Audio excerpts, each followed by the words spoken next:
base de toda conquista é o professor, a fonte de sabedoria, um bom professor. Em cada descoberta, cada invenção, todo bom começo tem um bom professor. No trilho de uma ferrovia, um bom professor. No bisturi da cirurgia, um bom professor. No tijolo da olaria, no arranque do motor, tudo que se cria tem um bom professor. Um sonho que se realiza, um professor. Cada nova ideia tem um professor. No que se aprende, o que se ensina, professor. Uma lição de vida, uma lição de amor. Na nota de uma partitura, do projeto de arquitetura. Em toda teoria, tudo que se inicia, todo bom começo tem um bom professor. Tem um bom professor. Mais uma vez, bom dia a todos que estão nos assistindo aqui, bom dia a todos que estão conosco na Sala 3, sejam bem-vindos. Antes da gente assumir de fato todo o cronograma da sala, gostaria de deixar um recadinho com vocês, né? Esse recado tem a ver com as atividades de amanhã. Amanhã acontecerão as atividades de apresentação de trabalhos, relatos de experiência e minicurso. E a plataforma para isso acontecer será no Google Meet. Então, vocês terão que ter um e-mail do Gmail, um e-mail do Google, né? Então, normalmente, se você usa celular Android, você já tem esse e-mail para poder utilizar o serviço. Se você não sabe a senha, se você de repente não tem o e-mail do Gmail, então hoje é o momento de você criar esse e-mail para amanhã correr tudo tranquilo, não ter correria, não ter desespero, não estou conseguindo entrar na sala. Você pode até pegar o link e já entrar na sala para fazer o teste, né? Então, aproveite, a gente está avisando isso com um dia de antecedência, para todo mundo se preparar, para todo mundo se organizar, para amanhã as nossas atividades correrem tranquilamente, como vem acontecendo até o presente momento. Mais uma vez, sejam bem-vindos, mais uma vez se sintam acolhidos pela comissão organizadora, e hoje, nesse exato momento, a gente vai anunciar a palestra de número 36, A palestra de número 36 vai ser proferida para a professora doutora Cileda de Queiroz e Silva Coutinho, da PUC de São Paulo, cujo tema é ensino de probabilidade na educação básica, A professora... Só um momentinho, muitas telas aqui, a gente tem que organizar tudo, A professora Cileda, ela possui graduação em licenciatura em matemática pela PUC de São Paulo.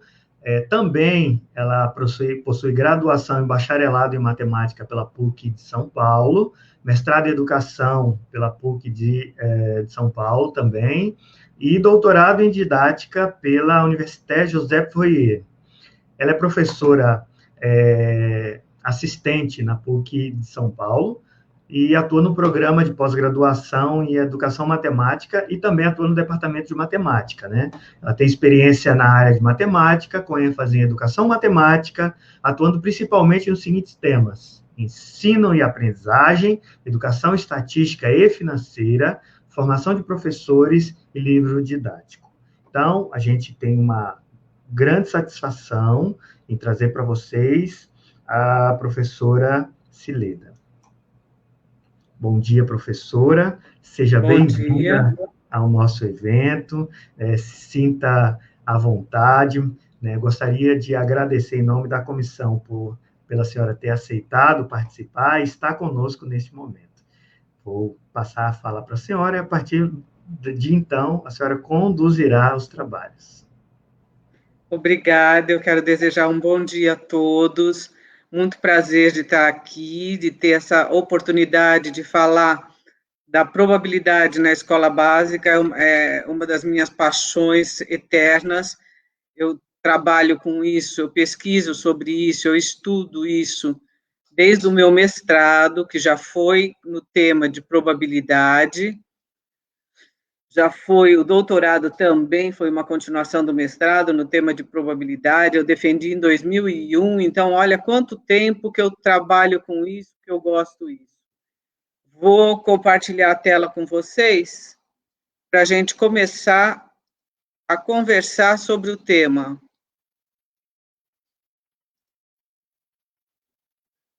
Aí, agora aqui e aqui. Tá dando para ver? Bom, espero que sim. Então, nós vamos falar um pouquinho do ensino de probabilidade na educação básica. Eu espero que suscite bastante perguntas para a gente discutir depois, que o mais interessante é sempre a discussão, tá bom? Anotem as suas perguntas. Para iniciar a nossa conversa, hoje em dia eu não posso falar em probabilidade na escola básica, aliás, não posso falar de nenhum conteúdo da escola básica, sem nos referirmos à BNCC, que ainda está em fase de implementação, né? As primeiras turmas que começaram a ser formadas pela BNCC ainda não saíram da escola, e ela deve reger os currículos desde os anos iniciais até o final do ensino médio. Então, ela traz as habilidades que se espera que o aluno construa ao longo da sua escolaridade básica.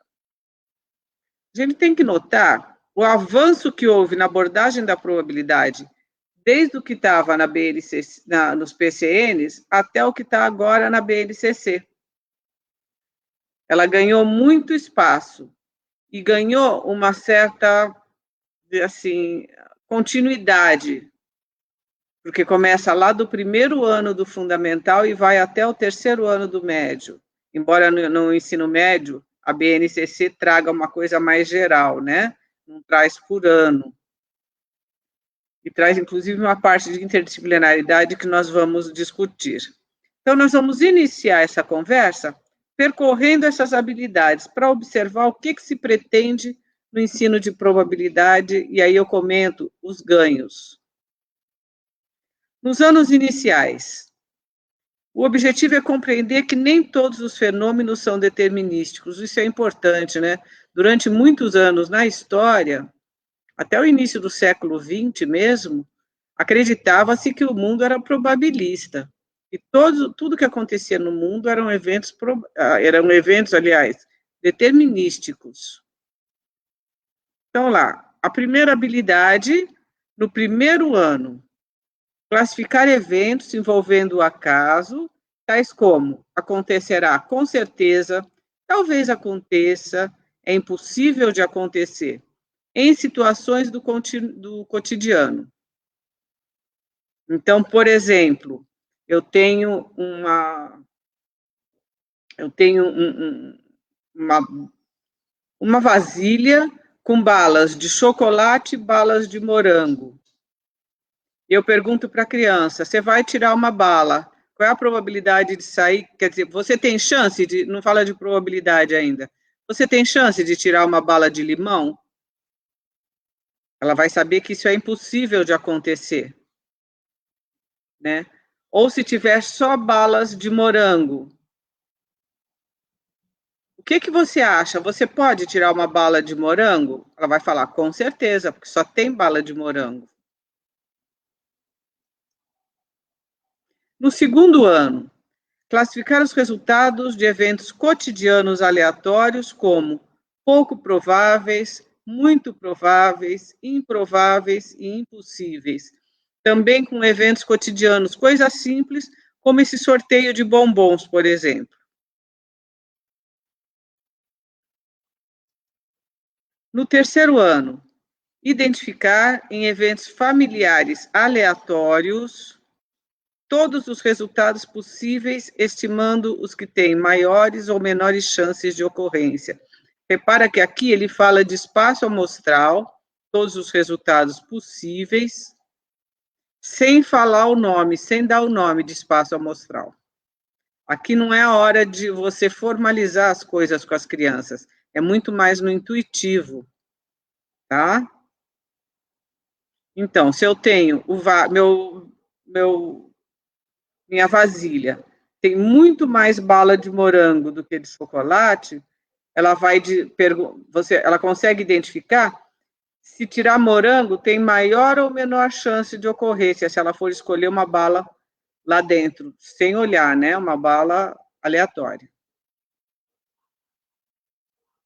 No 4º ano, identificar entre eventos aleatórios cotidianos aquele que tem maior chance de ocorrência, reconhecendo características de resultados mais possíveis sem usar fração. Repara que é muito parecido com o que ele fez no 3º ano, avança um pouquinho, mas ainda de uma forma mais intuitiva, não usa representação fracionária. No 5º ano, apresentar todos os possíveis resultados de um experimento aleatório. Olha novamente o espaço amostral aí, sem que se dê o nome espaço amostral. Estimando se esses resultados são igualmente prováveis ou não.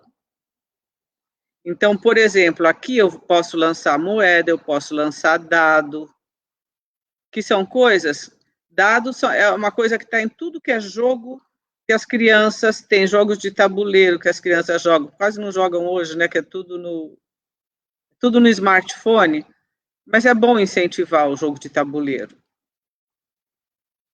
Ainda no 5º ano, determinar a probabilidade de ocorrência de um resultado em eventos aleatórios, quando todos os resultados possíveis têm a mesma chance de ocorrer, ou seja, quando eles são equiprováveis. Você não precisa dar esse nome equiprováveis para a criança. Você vai falar tem a mesma chance de ocorrer. Vamos ver o que acontece no ensino fundamental 2. No 6º ano, calcular a probabilidade de um evento aleatório, expressando-a por um número racional, seja na forma fracionária, decimal ou percentual, e comparar esse número com a probabilidade obtida por meio de experimentos sucessivos. Aqui começa algo que me interessa muito. Então, repara, aqui eu paro de trabalhar de uma forma mais intuitiva e começo a formalizar. Então, probabilidade passa a ser expressa, é uma razão expressa da forma fracionária, decimal ou percentual. Agora, quando a BNCC fala por meio de experimentos sucessivos, ela não explica direito. O que é isso? É repetir o experimento um grande número de vezes, um pequeno número de vezes? Os materiais didáticos indicam repetir 30 vezes, repetir 50 vezes. Nós vamos ver que é bem mais que isso, eu vou abordar isso mais à frente. Mas é um início da probabilidade frequentista. No 7º ano, planejar e realizar experimentos aleatórios ou simulações que envolvem cálculo de probabilidades ou estimativas por meio de frequências de ocorrências. Então, aqui, para a gente que conhece o que é uma probabilidade frequentista, já sabe que aqui ele está introduzindo. Eu vou comparar aquela probabilidade clássica, número de sucesso sobre número total de casos, com estimativas por meio da frequência de ocorrência, ou seja, eu vou precisar repetir a experiência um grande número de vezes. Repara que eu falei grande número de vezes. A gente já vai explicar por quê, estou deixando vocês curiosos. 8º ano, calcular a probabilidade de eventos com base na construção de um espaço amostral, utilizando o princípio multiplicativo, e reconhecer que a soma das probabilidades de todos os elementos do espaço amostral é igual a 1. Repara que aqui ele já não fala mais na frequentista, tá? Falou na frequentista no 6º e no 7º, que é legal fazer, porque você faz simulações, você faz jogos com os alunos. No 8º ele não fala mais, já vem para uma coisa mais teórica. No 9º ano, reconhecer em experimentos aleatórios eventos independentes ou dependentes e calcular a probabilidade da sua ocorrência nos 2 casos, também mais teórico. No ensino médio, identificar e descrever o espaço amostral de eventos aleatórios, realizando a contagem das probabilidades para resolver e elaborar problemas que envolvam o cálculo de probabilidade. é muito parecido, né, com o que ele viu no Ensino Fundamental 2. É bem parecido. A ideia é retomar da onde parou. Segunda habilidade, resolver e elaborar problemas, isso é novo, que envolvem o cálculo de probabilidade em eventos de experimentos aleatórios sucessivos. Mas também não deixa claro. Se eu vou lançar a moeda 3 vezes, isso é um experimento aleatório sucessivo. Ou se eu vou lançar essa moeda 500 vezes. Qual é o objetivo do experimento aleatório sucessivo? É o princípio multiplicativo? Terceira habilidade, reconhecer a existência de diferentes tipos de espaços amostrais, discretos ou não, e de eventos equiprováveis ou não. Aqui ele já tira fora a equiprobabilidade. O que é bom, né? O que as pesquisas indicam que é o desejável. Investigar implicações no cálculo de probabilidade. Finalmente, olha, em ciências naturais e da Terra, tem uma habilidade também para a probabilidade, olha lá. Interpretar resultados e realizar previsões sobre atividades experimentais, fenômenos naturais e processos tecnológicos, com base nas noções de probabilidade e incerteza, reconhecendo os limites explicativos das ciências. Então, aqui já é uma aplicação da probabilidade, o que é bastante interessante, porque ela pode ser abordada o tempo inteiro de forma interdisciplinar. Quanto ao enfoque frequentista, eu encontro, então, conforme nós vimos, no 6º e no 7º ano. Mas, em momento nenhum, a BNCC cita o número de repetições para esses experimentos sucessivos. Logo, nem tudo é um mar de rosa para a abordagem do enfoque frequentista, porque ele não tem continuidade e pode induzir ao erro, porque ele pode confundir a probabilidade com a frequência do evento com N repetições. Isso não é a mesma coisa. Necessidades da abordagem. Promover a construção do conceito de probabilidade segundo o enfoque frequentista, porque já existem pesquisas, por exemplo, em 94, no meu mestrado, em 2001, no meu doutorado, um resultado importante que eu observei é que o conceito de probabilidade ele só é construído se eu articulo, se eu construo simultaneamente a probabilidade clássica com a frequentista. Então, aqui, o que eu quero? Um experimento aleatório repetido um grande número de vezes para a observação da frequência estabilizada em torno de um número real, que é a probabilidade do evento em questão, esse número real. Isso é o enfoque frequentista. E aí, essa repetição, quando fala lá eventos sucessivos, quando nós realizamos efetivamente a simulação, o experimento, vocês vão ver que ele vai estabilizar a partir de 1000 lançamentos. Aí a gente pergunta, como é que faz isso na escola? De uma forma um pouco simples. Quando eu der o exemplo, eu vou abordar isso. Não é complicado, não, gente, desde que a gente envolva a sala toda, todos os alunos. Para construir esse conceito, tem um processo de abstração que vai passando, tá? Que vai evoluindo. E aí, eu introduzi no meu doutorado, depois nesse artigo de 2002, a ideia do pseudo-concreto, como uma dessas fases. Eu não vou direto da manipulação do concreto, da realidade, para o domínio mental abstrato. Eu tenho um domínio anterior, que é o pseudo-concreto, que é o seguinte, o domínio da realidade é o domínio da manipulação direta. Então, por exemplo, eu jogo o dado físico de 6 faces, a observação da face superior após imobilização. Eu penso no dado e eu me refiro a ele como dado.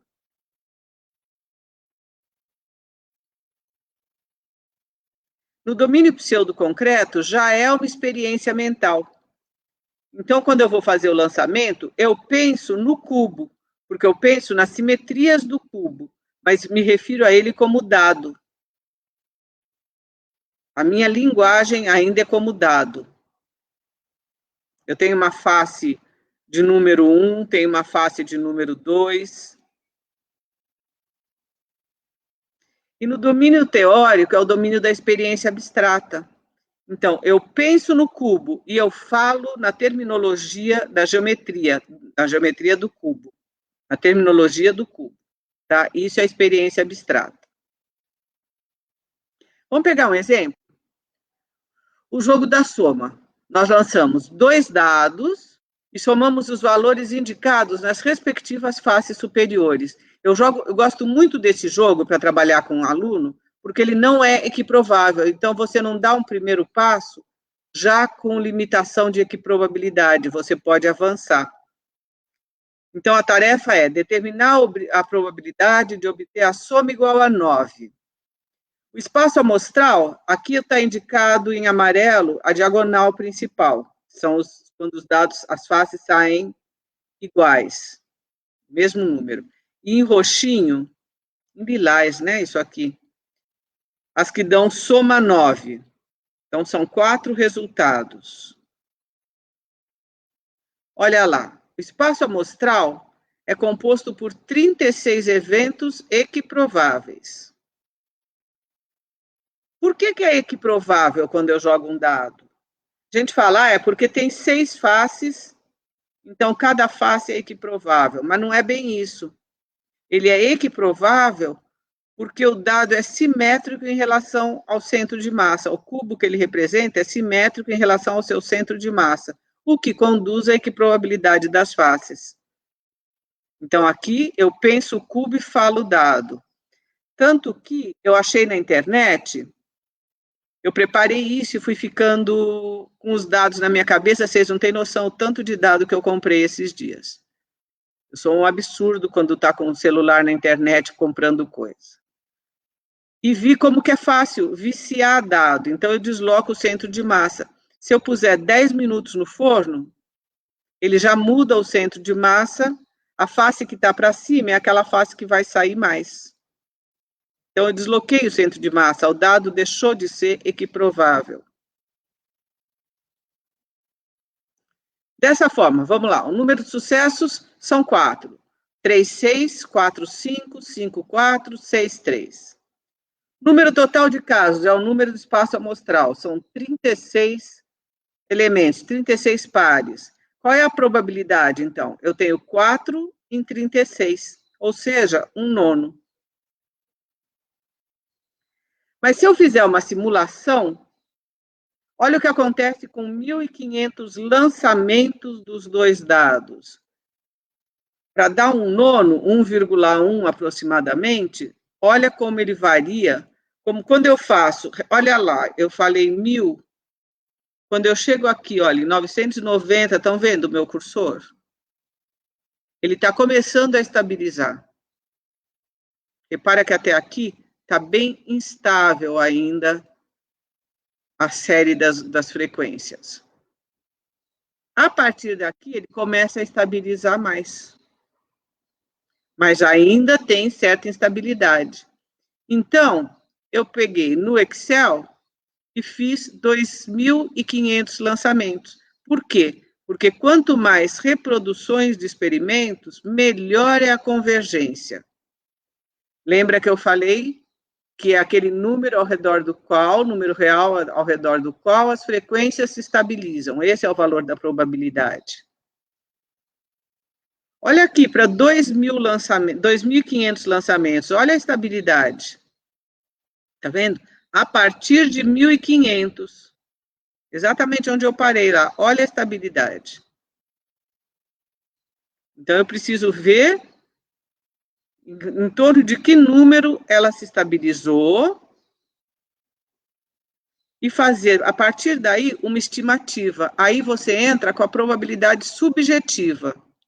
Então, eu vou estimar um valor a partir do que eu estou vendo, a partir do meu conhecimento sobre o que eu estou vendo. Faz de conta que eu não sei que é um nono. Eu vou estimar a partir daqui.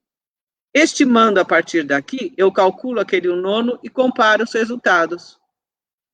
É aí que eu tenho o conceito de probabilidade, porque eu sei que tanto a simulação quanto o cálculo a priori dão esses resultados bastante aproximados. Cálculo a priori é o resultado exato. O cálculo da frequentista, aqui na simulação, é um resultado estimado. Por isso que não pode confundir frequência com probabilidade. Não sei se eu estou indo muito rápido, não.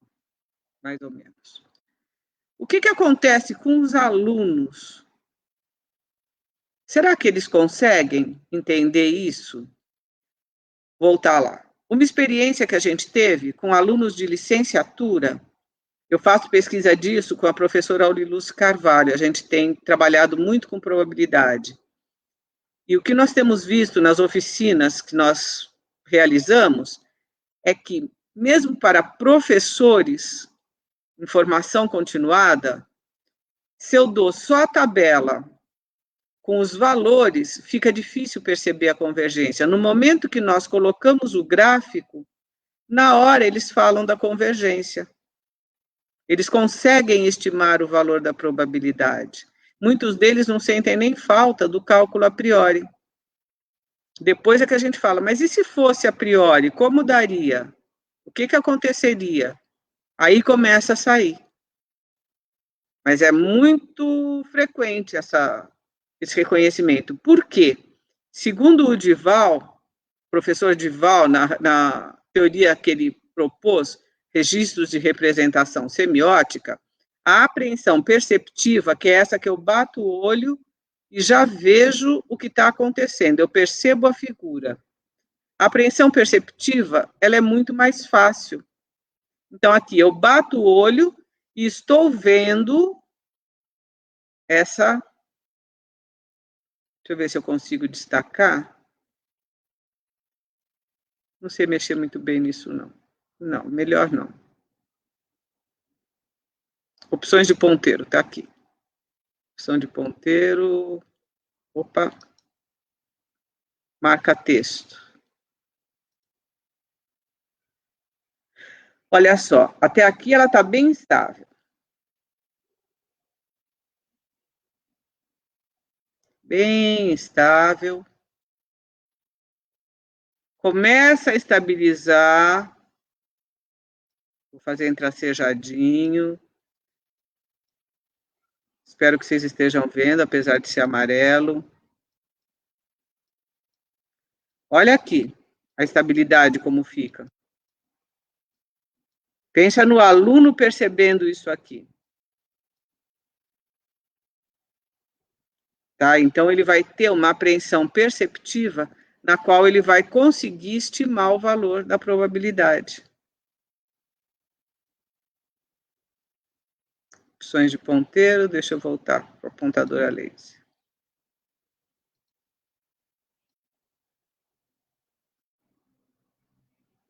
Como é que ficam os alunos nisso? Como que monta a simulação? É no Excel. Eu montei no Excel, existem outros. Tem um aluno meu, um orientando meu, montando no Python. Quais os conhecimentos que são necessários para que ele faça essa simulação, para que ele construa essa simulação? Será que a gente precisa fazer um encontro para familiarização com a ferramenta Excel?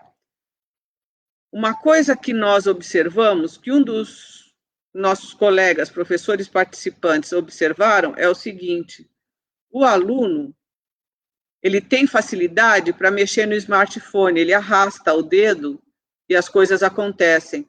Mexer com o mouse, para ele, é uma dificuldade, porque ele não está habituado, de uma forma geral. Então, para que o Excel não se torne um obstáculo a essa aprendizagem, um obstáculo didático, é necessário que ele conheça um pouco do Excel.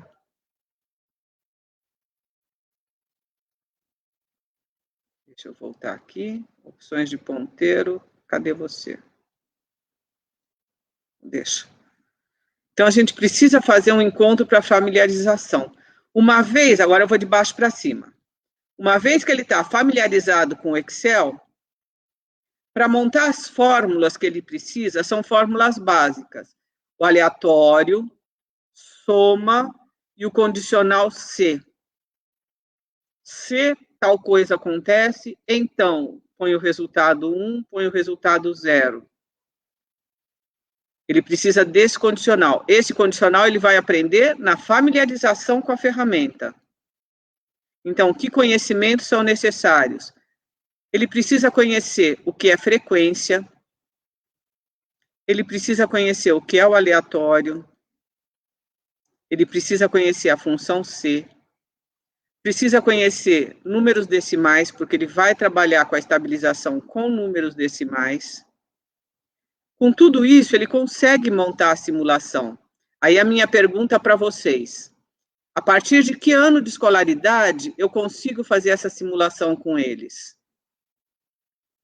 Eu posso também, na simulação, eu, professor, montar a planilha Excel e pedir só para eles substituírem. Vai fazendo os resultados e arrasta a célula, vai ter a substituição. Ou lança alguns mecanicamente e anota o resultado. Né?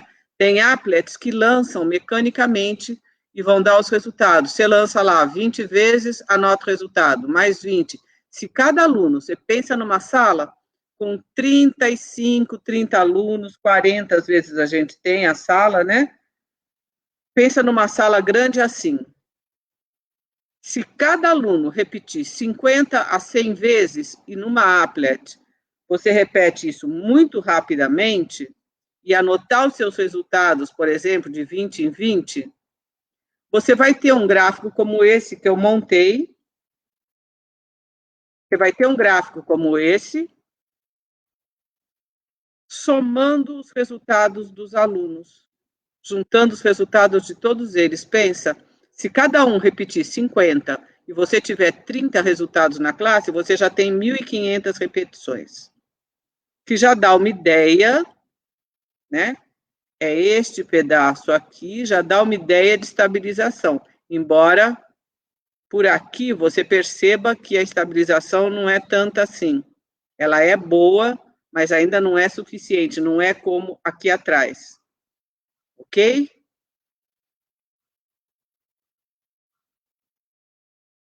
Os alunos. E se os dados forem viciados?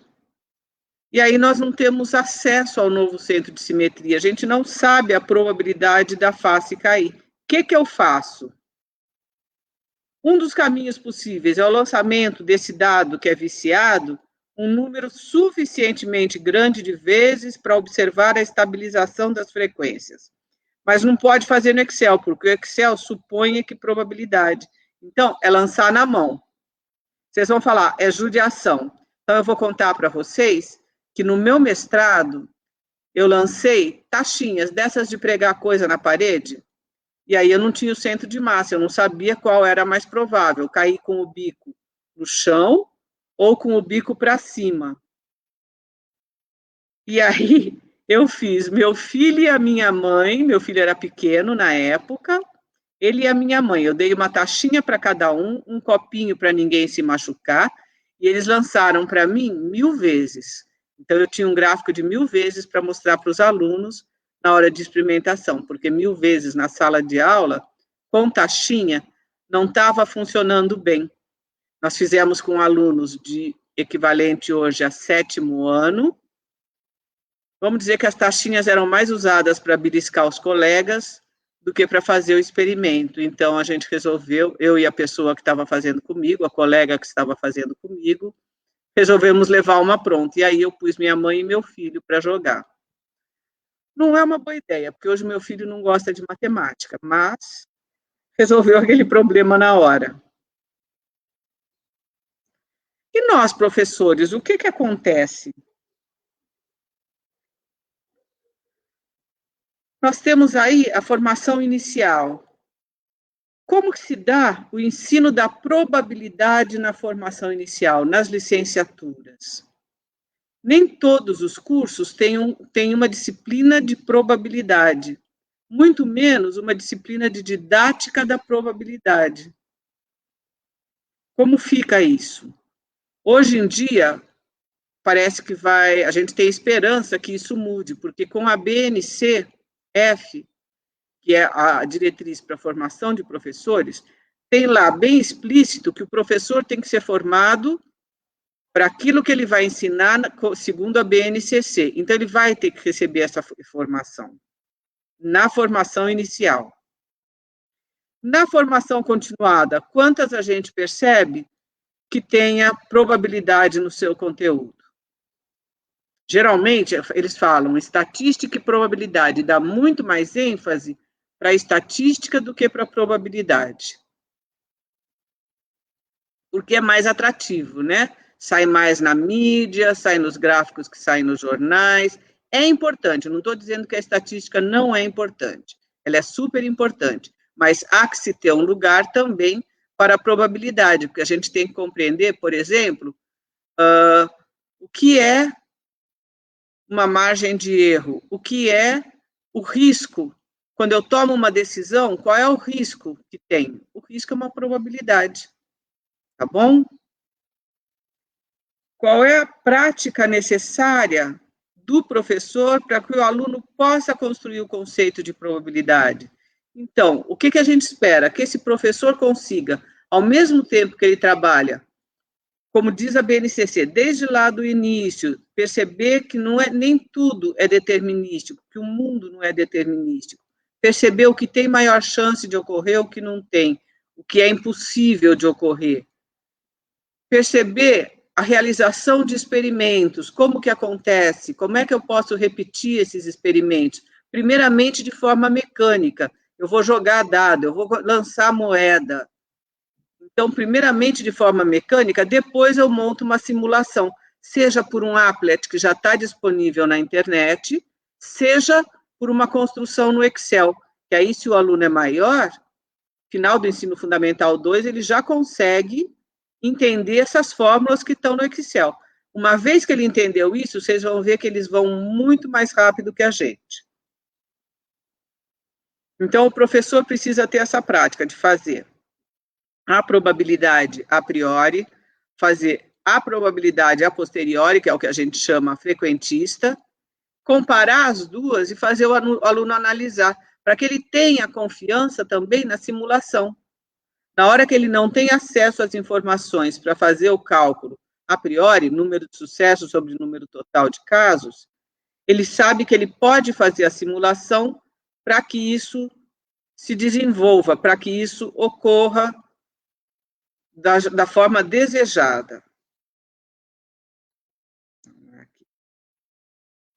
E aí nós vamos continuar sempre refletindo nesse tema. Isso, para mim, como eu falei para vocês, é uma coisa que já tem mais de 20 anos, é uma pesquisa eterna, eternamente apaixonante, e que a gente vê que é sempre necessária. Ainda tem muito poucas pesquisas que envolvam probabilidade, você tem muito mais que envolvam estatística. A probabilidade e a combinatória ainda são um tema raro de pesquisa, eu posso dizer raro.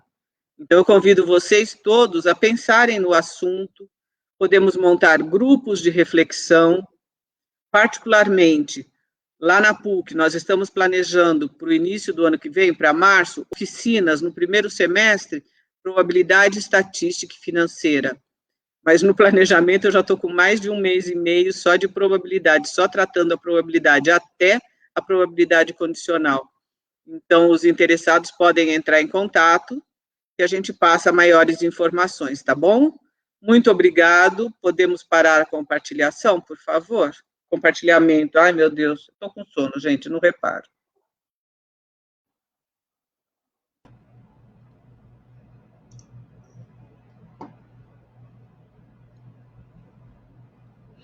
Nós que agradecemos, professora, mais uma vez, em nome da comissão organizadora, nós agradecemos a senhora por se prontificar em participar, por aceitar, né, no momento de incertezas, né, aceitar o convite aproximadamente 7 meses atrás, né? Um momento que nós, enquanto comissão organizadora, nem sabíamos direito, tínhamos a intenção de executar, mas não tínhamos o caminho ainda. Então, muito obrigado. E vou te contar uma coisa curiosa aqui. Faz muito tempo que eu aceitei. E é lógico que eu esqueci. Quando vocês me mandaram o primeiro e-mail, eu falei, gente, como é que eu estou nesse evento se eu não lembro que eu aceitei? Será que eu aceitei? O que eu fiz? Aí eu estava com Sadô. Claro que você aceitou no mesmo dia que eu.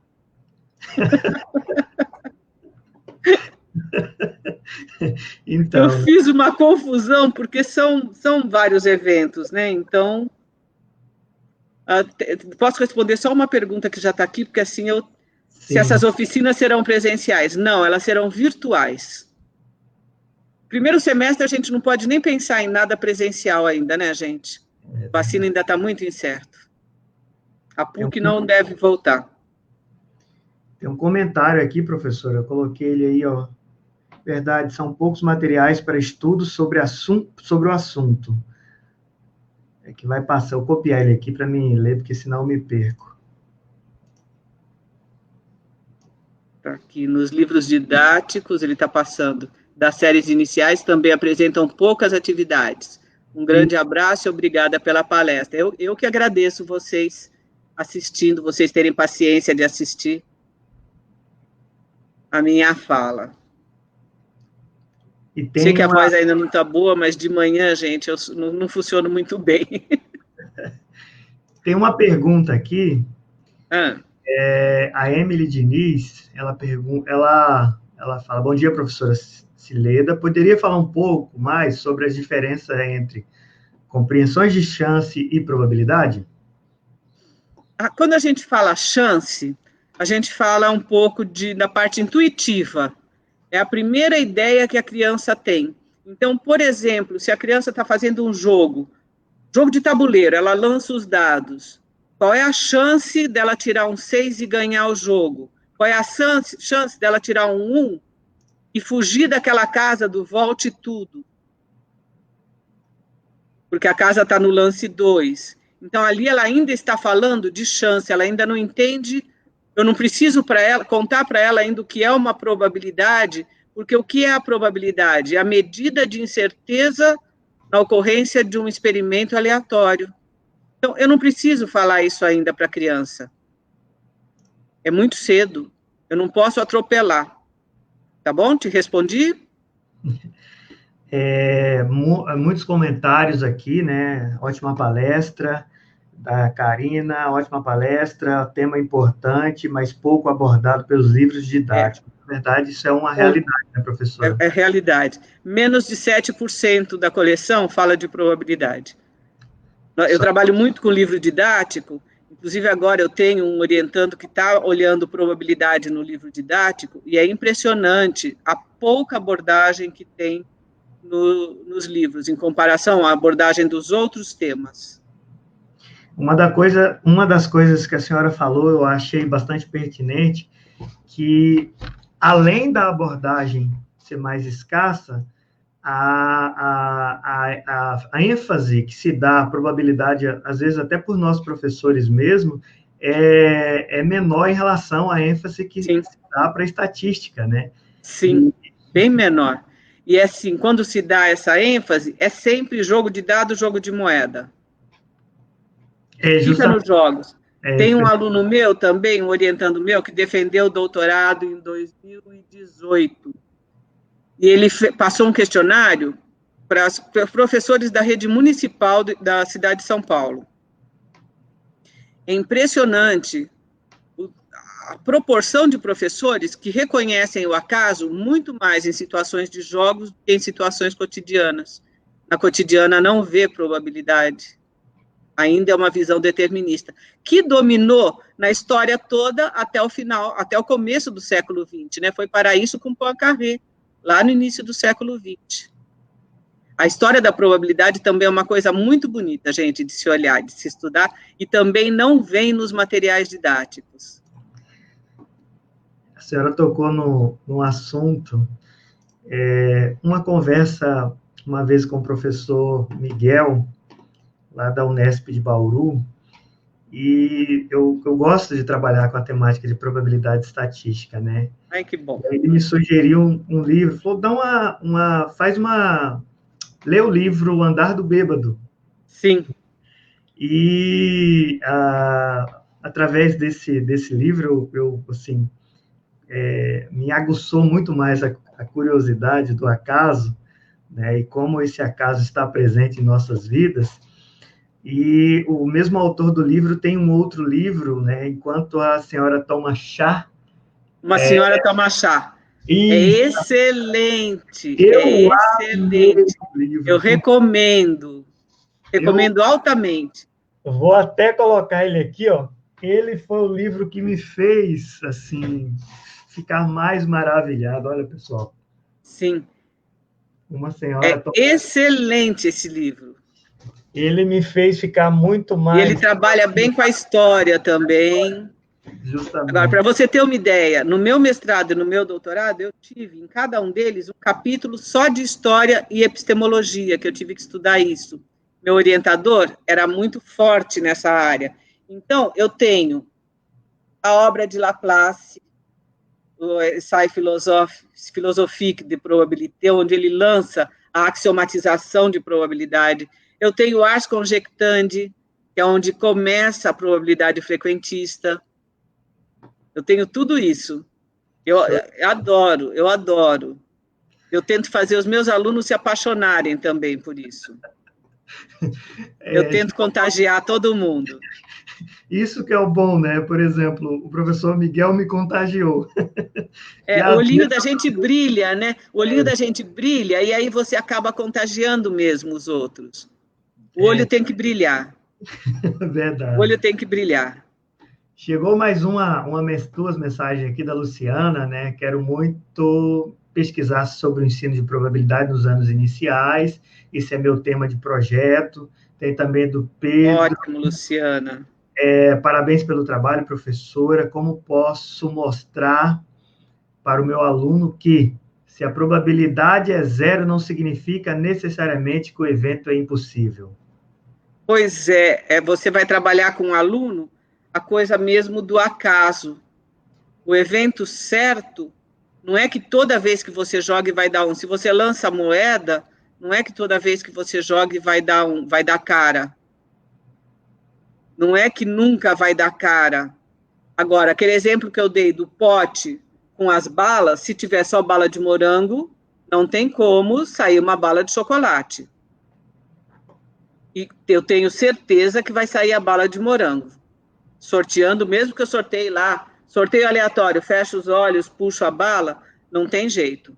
Tá? Então, eu tenho que fazer o meu aluno perceber o que é o aleatório, qual é a ação do aleatório, do acaso, durante o desenvolvimento do experimento aleatório. E aí, é importante perceber, mesmo que intuitivamente, o que é um experimento aleatório.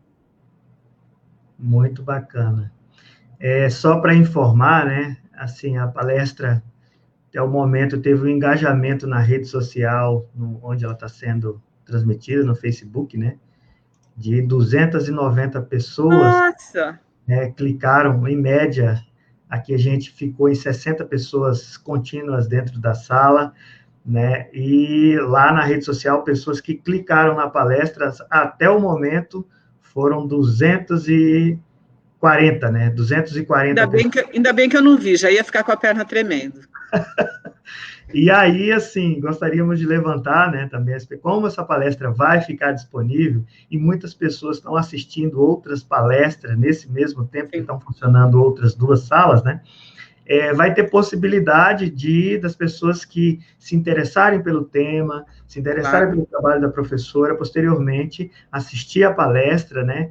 E entrar em contato. Isso, e entrar em contato. Então, assim, se for de interesse da senhora, coloca no chat o contato da senhora no chat pessoal, que eu coloco lá no chat, que aí, assim, as pessoas vão assistir, vai ter esse momento onde vai estar o contato, de repente, o trabalho da senhora é inspiração, ou é trabalho que outras pessoas estão... Quem quiser vir conhecer o trabalho, quer dizer, atualmente é online, Quem tiver interessado em conhecer o trabalho via a oficina, entre em contato, porque eu passei um questionário para vários professores, eu estou passando ainda esse questionário pelo Google Forms. É uma forma de eu ter o contato, mas também para eu identificar alguma coisa sobre a probabilidade condicional. E aí, pelos e-mails desse contato, eu vou divulgar o curso, mas quem quiser também pode entrar em contato comigo, que eu acrescento na lista de e-mails. Então, ó, tá embaixo, logo aqui embaixo, tá o e-mail da professora, né? Quem quiser entrar em contato, o e-mail tá aqui. Tenho página no Facebook também, se me achar lá, pode fazer o contato. Isso, né? Pode procurar também no Facebook, né? Facebook é Cileda Coutinho, professora? Põe Cileda de Queiroz e Silva Coutinho. Uhum. Em Cileda não tem muitas não, tá? Não, estudando probabilidade sou só eu. Então, para a gente, né, cumprir os nossos horários, então, ó, vou colocar aqui como... Deixa eu ver se eu acho aqui, né, professora, a página da senhora, já coloco o link lá, de repente.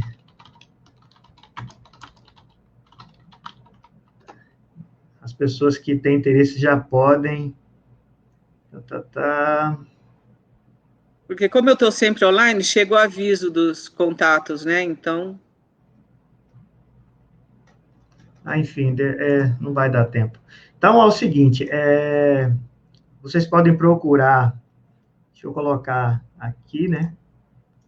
No Facebook, vocês podem procurar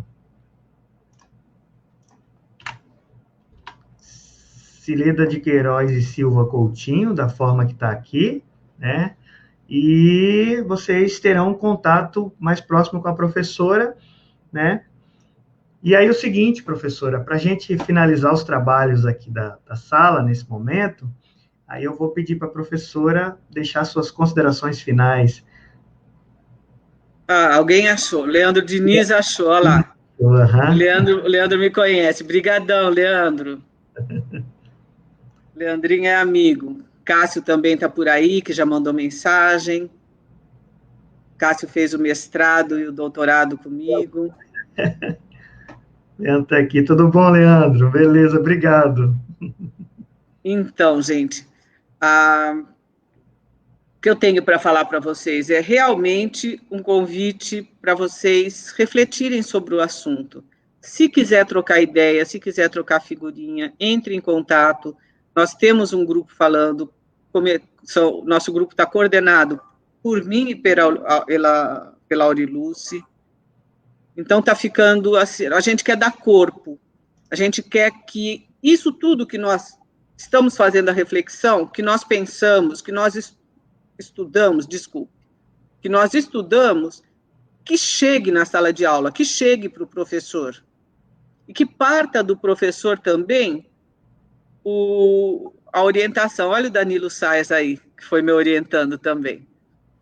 Que parta do professor também esse questionamento, que ele venha procurar.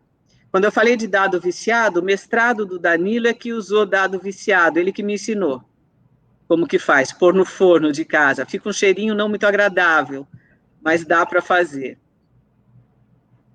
Então é isso, gente. Eu queria convidar vocês efetivamente a pensar sobre o ensino de probabilidade, porque ela é muito maltratada nos materiais didáticos que a gente tem disponíveis. Já existem algumas dissertações e teses, mas é o que a gente fala, é um texto acadêmico. Então, nem sempre é um texto para o professor ler e levar para a sala de aula. Procurem a gente, que nós vamos fazer uma conversa bem para o professor que vai entrar na sala de aula, como que a gente pode ajudar esse professor. Tá bom? E agradeço muito o convite de vocês, essa oportunidade de estar falando aqui sobre o assunto. Então, a gente agradece, nós agradecemos, professor, em nome da comissão organizadora. A gente te agradece muito por participar conosco, por ter aceitado o convite, né? e estar aqui hoje, né, proferindo essa palestra que com certeza está chegando e vai chegar, vai oportunizar muitas pessoas, muitos professores, muitas pessoas que estão na academia, nas licenciaturas, nos bacharelados, né, na pedagogia, né, enfim, professores Principalmente a pedagogia, né, que eles começam com isso nos anos iniciais, mas não tem essa formação. Justamente. Então, nós agradecemos desde já, né? E através, né, desse momento agora, a gente finaliza as atividades, né, marcadas para agora na sala 3. Logo após, daqui dentro de instantes, né, nós temos a última palestra da manhã, que vai ser com o professor mestre Rafael Felipe Nova, do IFRJ de Paracambi, cujo tema é desenvolvimento da postura crítica dos alunos em aula de matemática na educação básica. Então, não saiam daí, espere a gente aí na sala 3, nos acompanhe. Logo, logo tem mais palestras e contamos com todos vocês aqui, né, e demais pessoas que se interessar pelo próximo tema. No mais, a gente agradece todo mundo. Deixa eu colocar o vídeo aqui no ponto. Né, agradecemos todo mundo, agradecemos a professora e... Eu que agradeço. Esperamos vocês daqui mais um tempinho. Obrigado.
A base de toda conquista é o professor, a fonte de sabedoria, um bom professor.